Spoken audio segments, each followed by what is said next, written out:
Jagannath food and ফানে আপনাদের সবাইকে স্বাগত। আজকে নিয়ে আসলাম নতুন আরেকটা রেসিপি। এর জন্য আমার আটা আগেই মাখা ছিল, মাখা আটা দিয়েই বানাবো।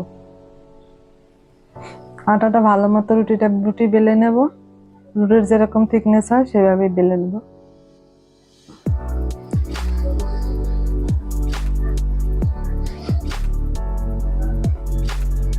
বেলে নিয়ে এবার চারো সাইডটা স্কোয়ার করে রুটিটা কেটে নেব। এরকম আবারও ছোট ছোট স্কোয়ার করে কেটে নেব। এইভাবে বানিয়ে নেব বাটারফ্লাই পাস্তা। এবার আমি সবগুলো বানিয়ে নেব। এদিকে আমি জল বসিয়ে দিয়েছিলাম, জল ফুটে উঠেছে। জলের মধ্যে অবশ্যই এক ফোঁটা তেল দিয়ে দেবেন, তাহলে পাস্তাগুলো একটার সঙ্গে একটা লাগবে না।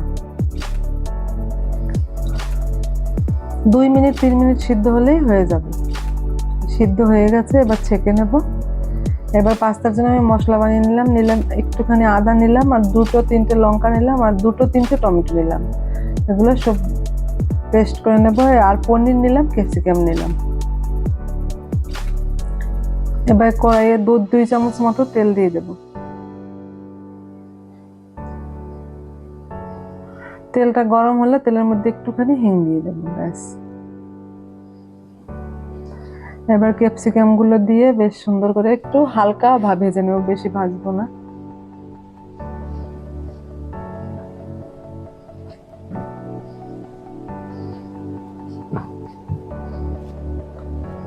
ক্যাপসিকাম গুলো একটু ভাজা হয়ে গেছে।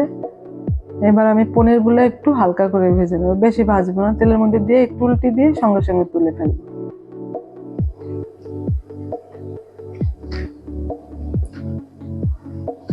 পনির গুলো তুলে ফেললাম। এবার আমি তেলের মধ্যে যে পেস্ট বানিয়েছিলাম পেস্টটা দিয়ে দেব। দিয়ে ভালো মতো নাড়ি চাড়িয়ে একটু লঙ্কার গুঁড়ো দিয়ে দিলাম, একটু জিরার গুঁড়া, একটু ধনিয়ার গুঁড়া, অল্প অল্প একটু হলুদ গুঁড়া দিয়ে বেশ ভালো মতো এটাকে নাড়িয়ে চাড়িয়ে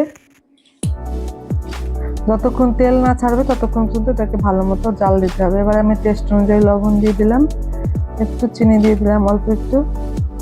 এবার ক্যাপসিকামটা দিয়ে দিলাম, তেলগুলো ছেড়ে দিয়েছে। এবার আমি পাস্তাটা দিয়ে দেবো।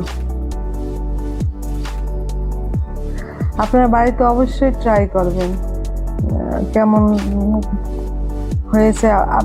বাইরের যে পাস্তা কেনা খাওয়ার থেকে আপনার এই আটা দিয়ে পাস্তাটা বানিয়ে দেখবেন, খুব টেস্টি হয়।